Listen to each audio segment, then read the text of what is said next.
When you're looking to buy an apartment, one of the most important decision-making factors, besides of course your purchase price, are your monthly fees. When you look at the listing, scroll down and you should be able to find the monthly fees associated with carrying that specific apartment. Two most popular types of buildings you see here in New York City are condos and co-ops. If it's a condo, you'll see two separate monthly carrying costs, which are your common charges and your property taxes. If you're looking at a co-op apartment, you'll see only one monthly carrying cost, which is called a maintenance. So if those monthly fees are within your budget, that's great, everything seems straightforward and you shouldn't worry about any other possible costs, right? Wrong. In this video, we'll talk about what other monthly fees to be careful of. It might have a huge impact on your monthly cost of ownership and can put you in a tough financial situation if after you complete your purchase, you realize that the actual monthly costs are higher than you were expecting. What is up, everyone? My name is Sargis. I'm a licensed real estate agent based here in New York City, and this channel is all about New York City real estate when it comes to buying, selling, and renting. Not so obvious costs that we're talking about in this video are called assessments. This is an additional cost on top of your monthly maintenance if it's a co-op, or common charges if it's a condo. Common charges and maintenance are the fees that the owners pay every month in order for the building to operate properly. I already made a video explaining the details about both condo and co-op monthly fees. What do those fees cover and what's the important differences between condo common charges and co-op monthly maintenance? So make sure to watch that video as well. The link will be in the description below. In this video, we're talking about what's called special assessments. The assessment is an additional temporary cost for the owners, and this is used to fund the building's capital improvement projects or any other expenses that are not covered in the building's operating budget. Assessments usually have specific use. This can be anything cosmetic from renovating the building's lobby or the hallways to things like changing the boiler, repairing the roof, elevators,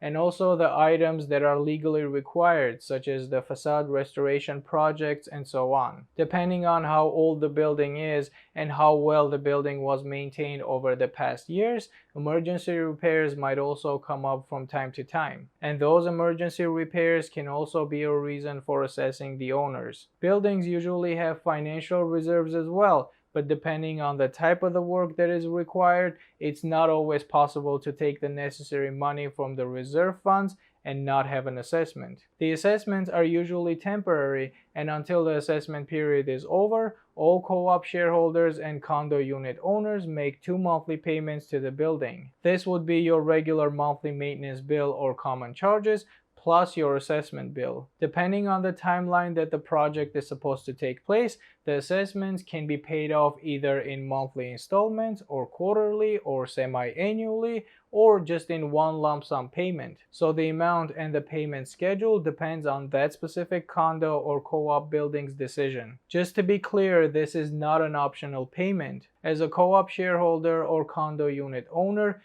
your obligation to pay monthly assessment is the same as your monthly maintenance or common charges. If you are in a co-op building, each shareholder pays according to the number of shares their apartment has in the corporation. With condos, each apartment owner pays according to the percentage their apartment has in common elements. For example, we have a co-op building and the decision was made to renovate the lobby and upgrade the elevators. The total cost is $600,000. Let's say in this example, your apartment has 200 shares and the total number of shares in the corporation is 20,000. This means that the cost per share is $30, and since your apartment has 200 shares, your portion of the assessment is $6,000. If the assessment period is 1 year, this means that your monthly bill would be $500. If you're in a condo building, let's say your apartment has 1.5% ownership in common elements and the total assessment cost is $600,000, this means that your portion of the assessment is $9,000. And again, if the assessment period is 1 year,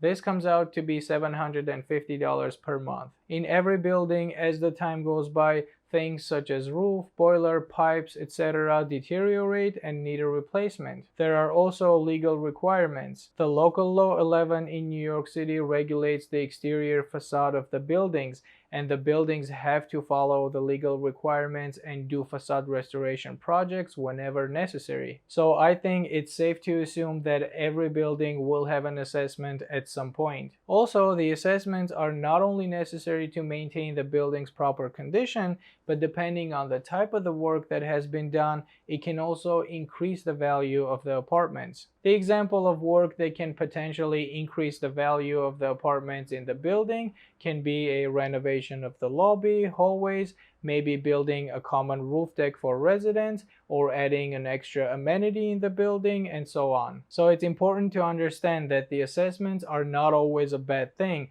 and I'm not saying that you should stay away from the buildings that have a current ongoing assessments. But what I'm saying is, as a buyer, you should always do your due diligence and budget accordingly. When you're looking at the properties for sale, you need to know if there are any current assessments, and if yes, how much is the monthly assessment bill and how long is the assessment period. If the building had a huge capital improvement done recently which caused an expensive assessment, but there are only 2 or 3 months left for the assessment period, by the time you close the deal and complete your purchase, the assessment will be over, which is great. Even if it's not 2 or 3 months, but a little bit longer, and you're okay with paying the remaining assessment for a few more months because you will benefit more from this recent capital improvement, that still might work fine for you. But be careful, because there might be an expensive assessment that will go on for another 2 or 3 years or even more, especially in smaller buildings, since here the total cost is divided amongst fewer apartments,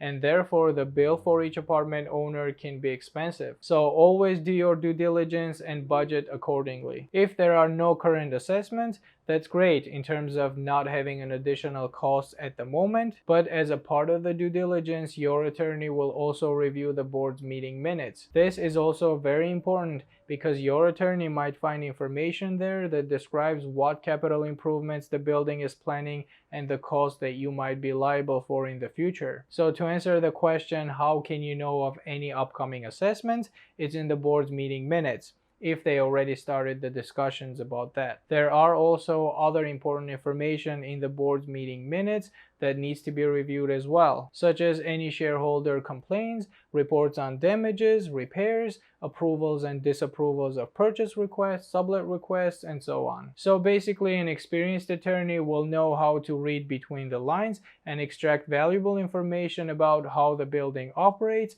and what your experience and liabilities might be if you buy a home in this building. Depending on the market, you might also be able to negotiate the assessments with a seller. But be careful when doing this, because if you're in a seller's market where the demand exceeds supply, meaning there are a lot of buyers on the market but shortage of inventory, and you're competing with multiple offers, asking the seller to pay the remaining assessment balance will probably make your offer less competitive. But if you're in a buyer's market, or for some reason that specific apartment has been on the market for a long time, and you as a buyer have more leverage in negotiations, it is possible that the seller might be willing to pay some or entire assessment balance to get the deal done. Always talk to your agent. Hopefully they have enough experience and knowledge to direct the negotiations in the right way. That's it for today. If you got any value from this video, it would be a huge favor to me if you just like the video and subscribe to the channel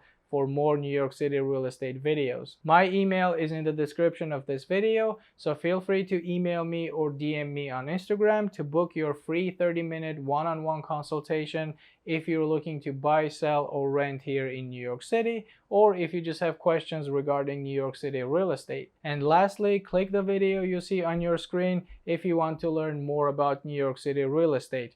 Thanks for watching. Until next time.